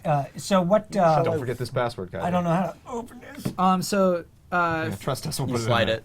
Facebook says it's going to be between November 16th and November 30th. That's their guess. Okay, so we did put polls, a poll option up. We had before November, November 1st through the 15th, November 16th through the 30th, the month of December, or sometime in 2014. And the leader on that, you said, was what? November 16th to November 30th, which Okay. is kind of like around So our range mid to there. late November. A lot of people are looking towards Thanksgiving. Yeah. It's got to be before Thanksgiving, right? Not necessarily. I think Black Friday? For Black Friday, Oh, I get what sure. you mean. Okay, so what do people say about the official name? What do people think? Xbox Infinity is getting a lot of votes, so that's what I'm going to write down, which I think is ridiculous. Why do you think that's I think you guys are ridiculous? all buying into it. Everyone likes to hear a rumor, and then it's just like, that's got to be what it is. Imagine That's yourself confirmed. going into a store and saying, "Oh, do they have that on Infinity, or do they have that on Listen, you Do didn't they even have hit- Infinity on Infinity? Wait, how much does Zobix get? Zobix? Do you have it for Zobix? Well, Dude, I think it's Keanu Reeves. the second highest voted thing was Xbox Anus, and then Poor the Man's internet. PC was number 3. So we can't. What's like, number 3? Poor Man's PC. This is funny. I like Good job, Xbox by Facebook. itself. I think it's really classy. I think, because yeah, I it's think just classy. I think the problem you have with 360 and the problem you have with Infinity or Odyssey or anything is that it's like, oh, we're trying this Xbox thing. And it's like, you're not trying a thing. This is a console we're going to have for a long, long time. Yeah. And so I think kind of branding around like, oh, this is going to be like with 360, where they say like, oh, we're going to surround the gamer and that's going to be our experience. It's like, that wasn't really their mantra. That was their mantra for a couple years. And then they, the whole concept of what the Xbox was evolved. Yeah. And so think Xbox is Xbox console evolved. How about that? Oh. nice. But I just think once they call it the Xbox, and then you just say Xbox because there's no confusion about like Yeah. you're certainly not going to go into And the everyone store and already buy knows something what it new is. on the shelves for the console that came out, over a decade ago. Mm-hmm. I just think that's really classy. It's very specific. It makes it less about what this one piece of hardware is and more about what the whole concept of Xbox is. That's Your really good thoughts rationalization. I like right that. in here. You should. Do you work for Microsoft? 'Cause you can't be I on just think this that's cool. One of the commenters on Twitch said Xbox Bacon, which I think Xbox bacon. Because Yeah. everybody loves bacon. I think like that's what like Not everyone would be like, me. oh, Except for us vegetarians. oh. I like vegetarian bacon bits. Are those good too, or is vegetarian? Well, that's the bacon lower. good? The Xbox Vegan is the I $100 got model. bacon syrup and I had bacon coffee and it was disgusting. That's great. I'm going to pull this thing back in. So here we go, guys. Bacon. That's your thoughts on what we can expect tomorrow. Some people say call it the box. That's pretty cool. But anyway, we really appreciate your input. Thanks to all you guys. Now, I think next up, what we're going to be doing is taking a look at a very special edition of a series here on GT. Kyle? Oh, a very just birth series. Yeah. What can you tell Episode me 2? about this? Episode 2 of GT Not funny. No, it's not called. It's called Not Funny GT. It's called Not Funny GT. Yeah, and it's just like we're just how we do sketches. We just if we want to do a sketch, we just put it under this umbrella of Not Funny GT. Oh, gotcha. So that's just So it to, could like be anything. it's to let people know, hey, this video is just for fun. This isn't serious. This is like this is just a thing we do when we want to have fun, make a fun video. So this next video is not fun. It's not serious. You're not gonna like it. It's just a thing that we do, and it's something that we do for fun. Did when we wanna I make a say video. out loud? But it's not there's fun? there's a lot of if you look closely, there's a lot of hints for like the next Xbox in there. Okay. Look for Easter eggs. No, Are- just kidding. Don't. Are we ready, It'll be a whole Damiani? thing. Make fun, not funny. All right, drum roll for let's- the premiere of the next God. Not Funny GT. Ready?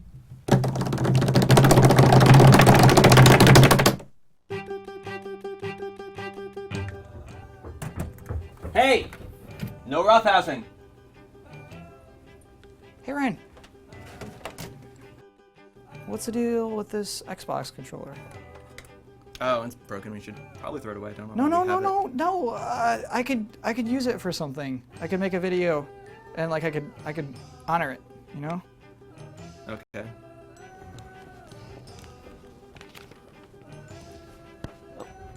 Hey, did you actually ever end up doing a video with Xbox controller? No, I never had any good ideas. And also, I feel like people are getting really tired of us doing Xbox videos all the time. Fair enough. Poor guy.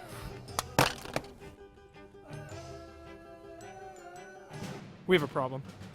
Give me the sit rep. Me and the other interns were roughhousing. Damn it! We warned you. I know. We accidentally dropped a very important USB stick into a hot pot of coffee. How important? There's an exclusive trailer on it that has to go live in 15 minutes. Damn. Looks like we lost that exclusive. Wait, Xbox 360 controller? What are you doing here? I'm gonna go in there. I'm gonna get your exclusive trailer back. I won't let you do it. It's too dangerous. Who cares? I'm already dead. No!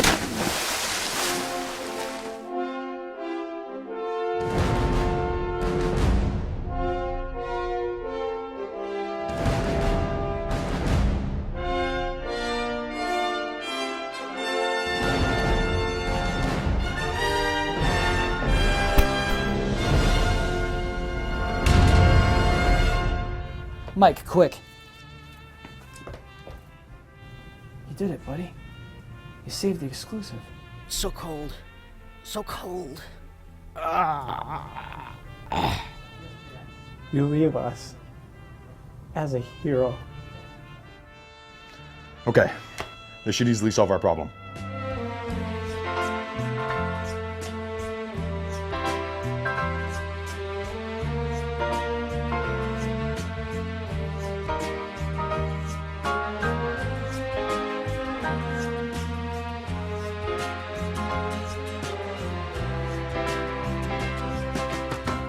I just got an idea.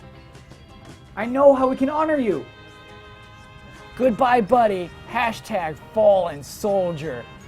4 retweets, 4 favorites!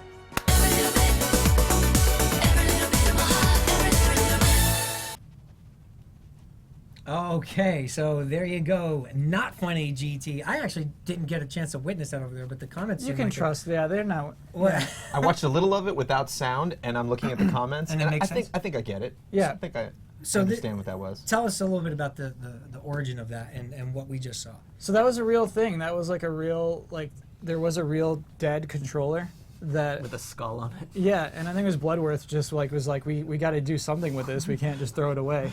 So then we made a video about it, about not being able to make a video about this controller. And it talks. Yeah, It talks. yeah, Now, do controllers what I was- normally talk to you, or absolutely not. no? No. Just sometimes.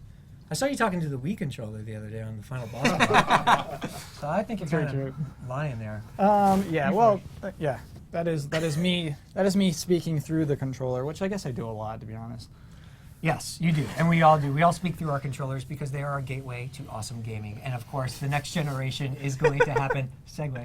Hop on my segue. So what we're doing basically is prepping you for tomorrow morning, and I do want to let you know that you will see Microsoft reveal the next generation of Xbox tomorrow on Spike TV and GameTrailers.com. But I also want to mention to you right now that we are running a special sweepstakes. The Memory Remix Game Sweepstakes presented by the game Remember Me is going down on June 5th. Mark your calendars on GameTrailers.com. It's going to be your opportunity to win the next Xbox. June 5th, you'll have an opportunity to be selected to get the console when it comes out. So make sure you tune in to GameTrailers.com for that Memory Remix Game Sweepstakes presented by Remember Me for an opportunity to come home with whatever it is Microsoft's going to show tomorrow, the Infinity or the Zobix rolls off the tongue. But anyway, Hashtag Zobix. we're very excited about that. Now we want to open the floor to your questions. If you have questions for the crew here about tomorrow, about the Xbox in general, let us know right now. We're going to close out the show with a few minutes by taking your questions. So Kyle, do we have anything interesting thus far that people have inquired about? Sure, this one's from like a long time ago that we should acknowledge. Do you think that the new console will be marketed towards competitive gaming or just casual gamers? Who said that? Tomorrow, anyway. Oh, that is from... Mike did not tell me who that is from. So thank you for submitting that question. Whoever, you know who you are. It's hardcore. friends. It's got to be hardcore. Don't you think? Yeah, if it's a tech thing, that sounds hardcore to me. If they're not going to talk about games, they're just going to talk about the specs. That smells of hardcore to me. I'm telling you, it's gonna be like here and now. Here's your music catalog on your Xbox. I'm telling you, it's gonna be some of that stuff. I don't know, man. Why? Why? Because that's just like every time I get so hyped, and it's just like, and now we're gonna show you how your web browser works on your Xbox. Z-Box. Yeah. Do you know? I think What? that's coming. I think like the web browser part is coming tomorrow. They're going to be like, everyone put on your Oculus Rifts. We're going into the CPU. That'd be cool. And I'd it's be like, down. Yeah. I'd be down for that. N7 bridge. What do you think? Hardcore, casual, a mix? Oh, I think it's going to be a mix. I think they're going to, try to showcase the hardware in the most successful way they can to satisfy their various audiences, which at this point is everyone on Xbox Live, and people on the internet and TV. I think they're going to take it I think this is probably pretty well crafted, especially since like the rumors that it was delayed and whatnot. But they're gonna if they do show the new Kinect stuff, if there is new Kinect stuff, that obviously is a little less hardcore. I don't know if they're gonna try to shoehorn in that stuff to kind of get us excited. I don't know. Yeah. I think they will talk about the apps. I think they're gonna try to be very, very direct, and they probably won't go too deep in anything except the hardware over the course of 60 minutes. Okay. Yeah, I get the sense that they're going to kind of present, this is what our hardware is, this is what it does that's different than what our current hardware does, and you should be very excited about hearing more at E3. But I think that will skew more towards hardcore enthusiasts because let's not forget, they're answering the shot fired by PlayStation. And Sony's press conference, the Sony PlayStation event was very much geared towards informing the enthusiasts and getting the name out there and that this thing exists. But they didn't spend a lot of time in their conference kind of talking about why my mom would want a PlayStation 4, and I don't think Microsoft is gonna spend too much time doing that either. Is your mom going to be watching the Xbox thing tomorrow? Because I I think that kind of answers the question. I just don't think that audience is going to be watching that. I get what you're saying. live Yeah, I streaming definitely my get what you're mom saying. watching the Yeah. Xbox. Hey, here's one that somebody's begging. Banjmo Tuck says, GT Live, I beg of you, give us your #1 prediction for the event. Which, Okay. I mean, I guess we've kind of done, but we didn't do our #1 prediction. I'd really like serious #1 predictions for the event. Okay. Yeah. Who's going first? Xbox montage. Oh, yeah, you totally did. 100% 100% going Xbox to happen. montage. Going to start out, Okay. go through Fable and the Forza franchise With 100% beginning, certainty. and Halo, Yeah. of course, and all that. Ryan? I think, again, a little techie, a little nerdy, but I think RAM is the new hotness, and I think they're going to spend some time kind of juxtaposing they're not officially, I don't think they're going to say the word, they're not going to say the word Sony or PlayStation the entire time, but I think they are going to probably focus on RAM a lot, because that seems to be kind of a hot button issue, even more than GPU or CPU at this point. Boring, sorry. Okay, Kyle? my #1 prediction is that they will have a teaser with Halo music, but they won't announce a Halo game. Like, they're going to end it just like, and now we're going to see you at E3, and then just that like little, Okay. so like Halo music But you won't comes see up. anything? You won't see any Halo tomorrow. You don't think so? No. Okay. My #1 prediction, I guess, would be that they're going to open up with showing the hardware, that they're just going to go right out, like, maybe come in with a big demo, but then this is the next Xbox, and there's that moment, and everything goes crazy, and from there everyone's just trying to catch their breath and figure out what it does. Do you think that would make more of an impact? I mean, like, would literally just like lights? Oh, I gotta hear what this is, or do we? Is No, it this safe is or- funny. So as well, it's from when Ryan was talking about sorry. RAM, and it just says 3 other guys. WTF is RAM? Like like us, just like Well, not random knowing. access memory Yeah. is where. Okay. No, Ryan, WTF is RAM. No, what, tell us. Explain why RAM is that important. Well, if I can use an analogy. Yeah. This is a desktop. Sure. This tabletop is your desktop. You're not And gonna use here, on these desk drawers that don't exist, Yeah. is where you keep all of your files and your good stuff, your graphics, your textures, your sound. The more stuff that you put, and the table is the RAM. This is Okay. your Blu-ray disc, because there's probably going to be a Blu-ray disc. I'm going to go in and say that. Sure. The more RAM, the more table space you have, the more stuff you can put on the table and more cool stuff you can do. Yeah. And Gears of War was one reason that the Xbox had more RAM than it was originally supposed to. Oh, I heard so that, if you imagine if the Xbox didn't, wasn't able to do all these Unreal games, and Unreal kind of set that kind of set a standard for what to expect. So Ryan, that was a fantastic analogy. Thank you. I read that in like a Windows magazine in like 1996, and I was like, oh, this makes a lot of sense. Oh.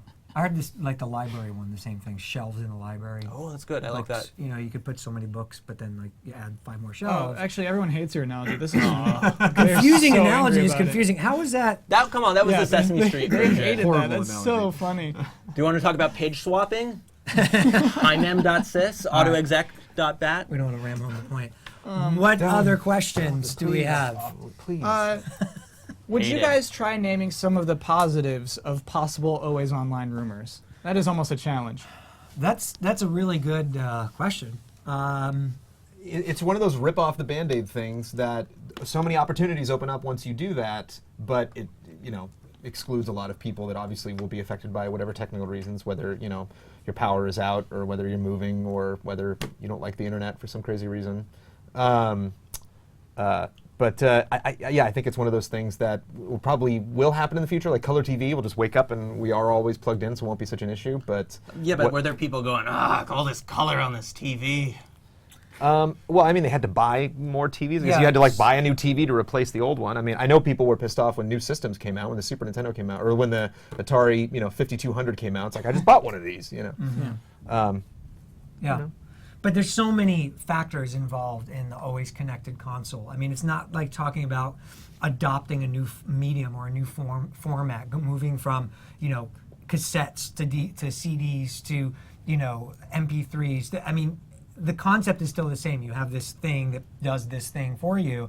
That completely changes everything. When you're talking about having an always connected console that is not going to function properly if it's not connected, there's so many X factors involved in making that process shake out properly that it's really daunting to think about it actually happening. Well, to go back to the original question, I think maybe if all the SimCity lies hadn't been lies, the idea of making games that are actually feeding off of each other, like these kind of yes, people still want to have single player games, but the idea of like a bigger community growing out of things, or central processing powers and distributed computing, no one's really done it really, but can I mention Dark Souls? There is that kind of idea. Yeah.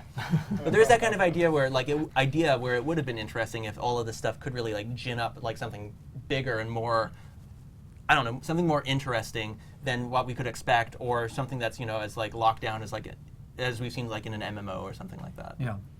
But I think it's a pretty small window. So here's a cool question that I see popping up lots and lots. I'll try to form it all into one. Okay. Backwards compatibility and the Xbox 360. What do you think about for playing Xbox 360 games and also importing your old XLBA games, and even like the other games you've downloaded onto your save files? Like, will those transfer over too?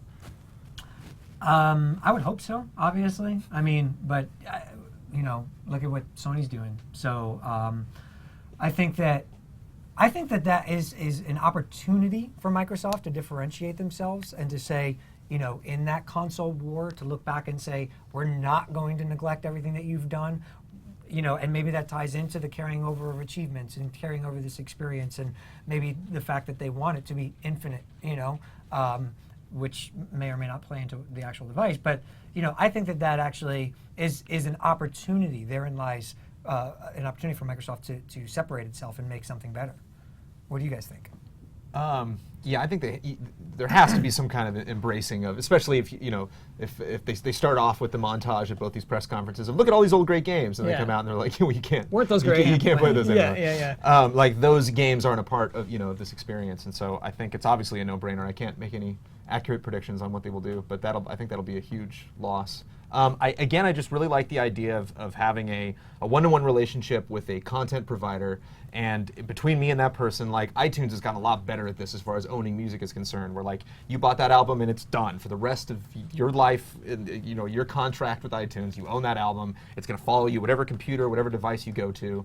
And if there was some way to I was thinking about this, it's probably impossible, but like if I could destroy my disc somehow in the new Xbox, if I actually have the disc, put it in and then that disc is no longer playable, I can't play that on anything else, but it unlocks the Xbox knowing oh yeah, you own that, okay, I'll just log forever that's tied to your gamer tag that you own that game. Benefit of an always online connection, I guess. Right, but if you stole your friend's games and loaded them all up, that would be that'd be a really mean thing to do. So it's probably not practical, but Ryan, you shrugged when you said that backwards compatibility matters. You gave I shrugged? I like backwards Shrugged you off, compatibility. right? I actually think it's a smaller factor for the vast majority of people, but for I think people, I don't know, in this building, it's something we actually really care about a lot. I make too many retrospectives. I'm probably not the person. Right. But again, obviously, Xbox 360 had limited backwards compatibility. It is weird. You feel like it's if they stick with x86 architecture and DirectX and all that stuff, you think it would be kind of easy to do an emulation wrapper or something like that. But the problem with your iTunes thing is, I buy some comics online. You can't lend them to people. Right. And I know the Kindle and the Nook and stuff have some sort of lending stuff. Yeah. And I know there was talks of Microsoft buying Nook out from Barnes and Nobles. I don't know if that ever went anywhere. But there's some pros and cons on both sides. And again, I'm curious. I haven't looked at the small print in a long time. But when you buy stuff from iTunes, do you own it or do you just lease it for an undistinguished amount of time? Because that's where I think the big issue is, are all this leasing stuff versus owning stuff, and how people don't own iTunes, anything you own anymore. the songs. Like Spotify, you're leasing music, I think, is a fair example. Okay, because But iTunes- there's definitely some weird stuff. I remember, Yeah. Again, going back to the Kindles, I know there was a funny story a couple years ago where a kid bought a 1984, and then the rights reverted, and they took it off his Kindle and all Wow, of his that's notes really and funny. stuff, and it's very Orwellian. So I don't know. 1984 in particular, I get you. Yeah. Okay, Jokes. nice. But that you can look that one up. It's Yeah. kind of funny. Well, I know, but that does speak a lot to what we've talked about and what has come up talking about this next generation about games as services as opposed to games as content and things that you actually own. Which the industry is certainly exploring that really hardcore right now. How to take a game, break it up, and basically sell it in chunks or whatever. And really, how the devices either foster that or reject it is going to play a big part. So if I think one thing we haven't talked about is hard drive space on this next Xbox. I think they're going to really try to make it huge and out of the gates. Solid state or huge solid state or just regular? Well, sharing. I mean, they've invested a lot in this concept of being able to store stuff, obviously, where it's best for you. But yeah, I mean, we're progressing towards that future where disc-based media is ultimately going to be a thing of the past, and how soon that comes, we don't know. But this is going to be a very important generation in how quickly that gets ushered in. Definitely. So here's an interesting question that we're all qualified to answer: is what would turn you off from buying a new Xbox, and what would make you buy it tomorrow? What's the best case scenario from tomorrow, and what's the worst case scenario for tomorrow, basically? Right? For you personally. I find really high prices to be insulting, and I'm stealing that line from Justin Spear. But back in the day, especially when I was younger, looking at a Neo Geo, these are all, Neo Geo is cool, but some of the crappier systems, like the Philips CDI and the 3DO. That was awesome. No. Didn't it have Bonk's Adventure? That was the TurboGrafx 16. Oh, that's right. Sorry. That Just is lost awesome. So much gaming. I forgive you. These expensive prices, they just seem out of reach. Yeah. a lot of people, even at GT, didn't get a PlayStation 3 for a while because it was just so expensive. And we all waited for, I got mine when Metal Gear Solid 4 came out, so we all waited for that perfect deal, that storm. High prices can be a real deterrent, and the whole subsidized thing is, I know I'm speaking common sense here, but it's I was just huge deal. recalling Sony launching the PlayStation 3 for $600, and thinking that was, like, I didn't buy one. Did you guys for $600? Mm-mm. I mean, that was kind of crazy. What would make me buy it tomorrow? Honestly, I mean, again, I'm just going to be really simple here, solid amount of games that I can't play anywhere else. Yeah. Name, like, can you think of one? New games. Yeah. Screw sequels. Give me some new games. Cool. New experiences where I feel like we're novelty vampires. I got to play Last of Us last week, and it's great. Loved it. But again, a lot of it seemed very similar. They did twists on like old takes, and I appreciate that. But I'm looking for these new experiences. I want new. Okay. What about you, Jonesy?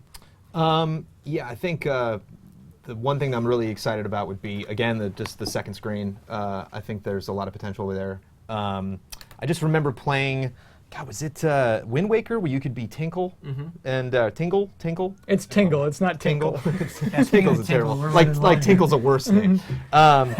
But I remember they had some kind of. Let's call him Tinkle. You're right. They're both bad you names. call him Tinkle, and he's really silly. They're both awful. You're right. Yeah. But they had I remember they had a Game Boy Advance plug-in, didn't they? With that, where you could follow him around a cloud and he can uncover things and stuff. And I remember playing that for the first time, and I'm like, oh my God, we're gonna start seeing this stuff all over the place. And then like PSP came along, and I'm like, there it is. Every game is gonna have a thing where it connects in. Yeah. And that'd be great. Like if I was in, I should probably not say this around my coworkers, but if I was in, a meeting at work and I was, on my iPad and like a little thing popped up, a little notification that's like, oh, some guy logged into Splinter Cell. And I'm like, oh, sure. And I'll log in and I'll send him supplies, or I'll, check the map and I can see him walking around and I'll give him advice or something like that. I think that'd be, I think that sounds really interesting. And especially if that's something that Sony didn't have and Microsoft kind of, cornered the market on that. That sounds like a lot of fun. That sounds like something I'd love to experiment with. Cool. And no backwards compatibility would, at all. Like if they just pretty much wiped the slate clean and they were like, hey, you got your own console.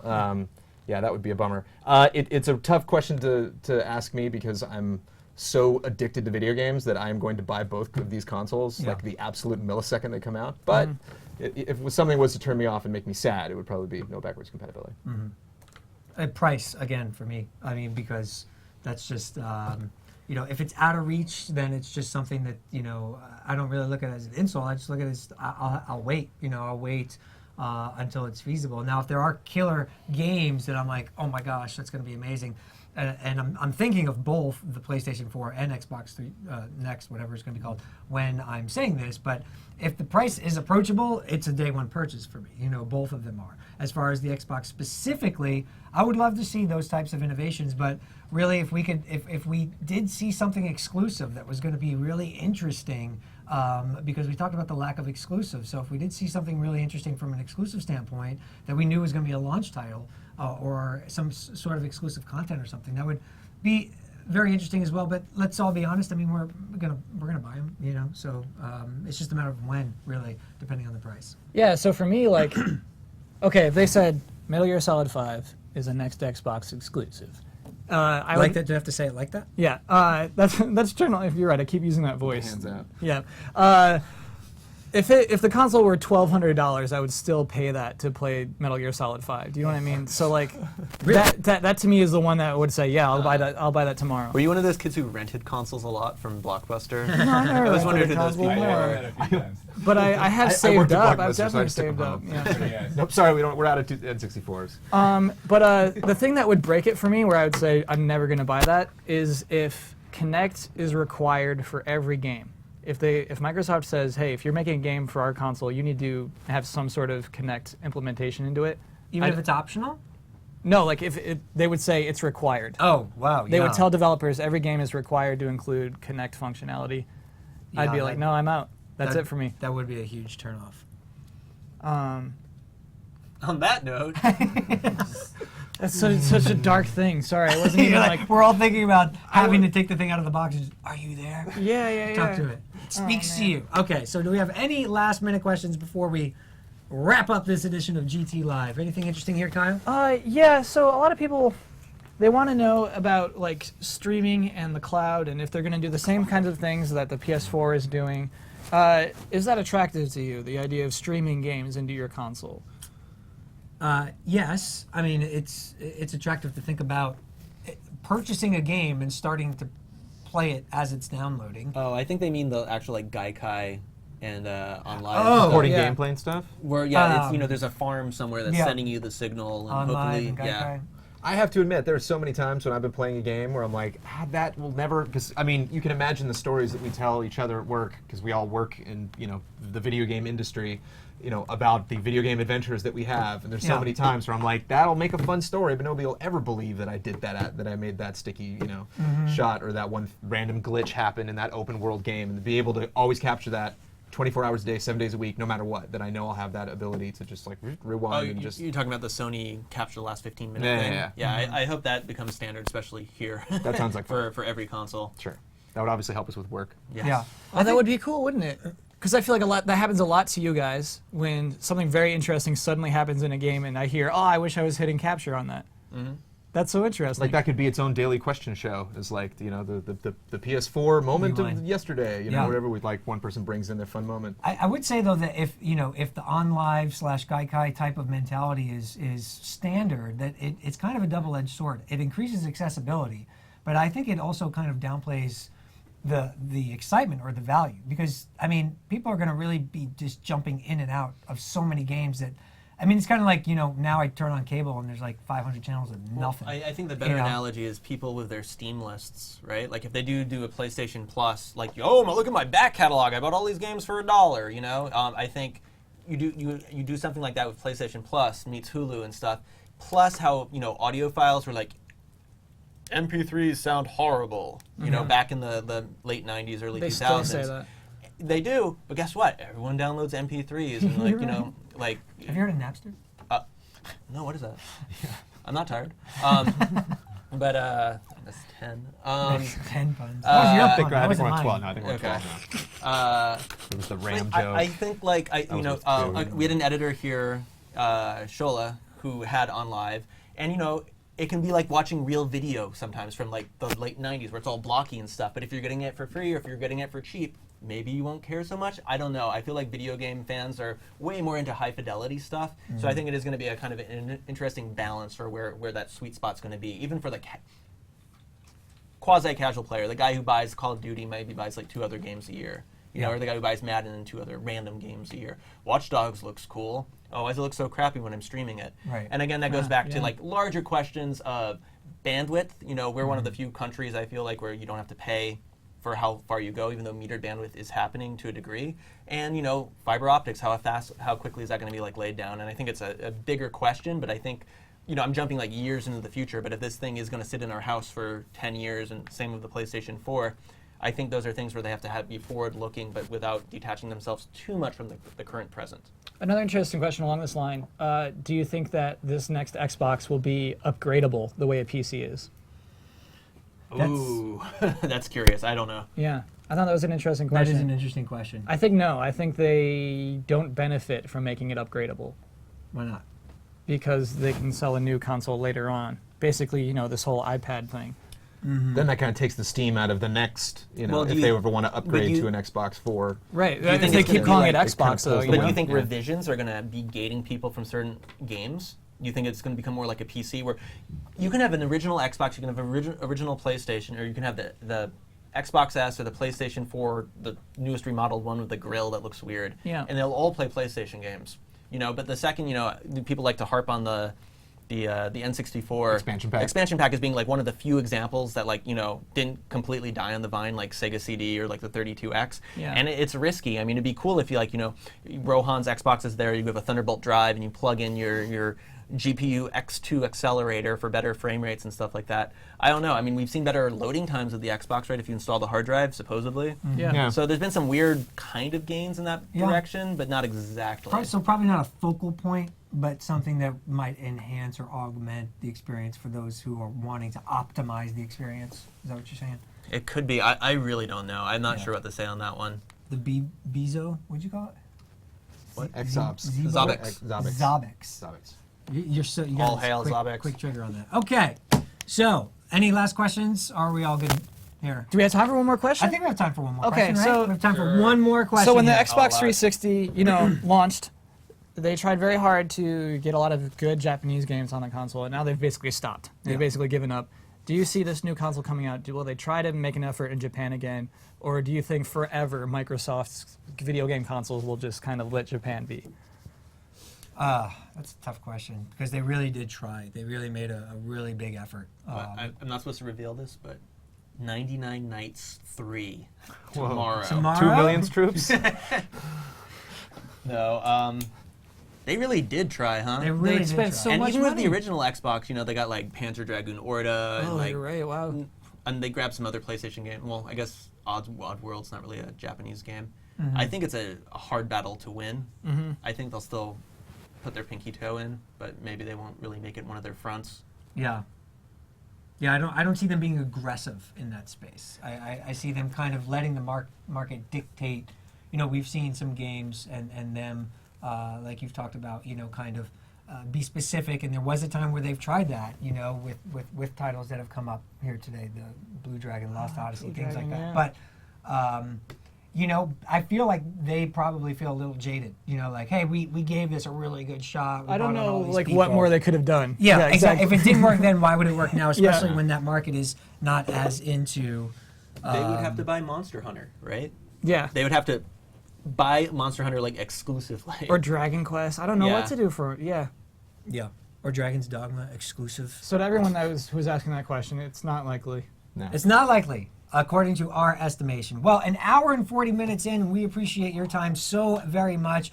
Of course, this was our effort to get you up to speed and entertained and informed before tomorrow's main reveal. But it's only just the beginning. Tomorrow at 9 a.m. Pacific, noon Eastern, we get underway with our pre-show for Xbox A New Generation Revealed, airing on Spike TV at 10 a.m. Pacific, 1 p.m. Eastern.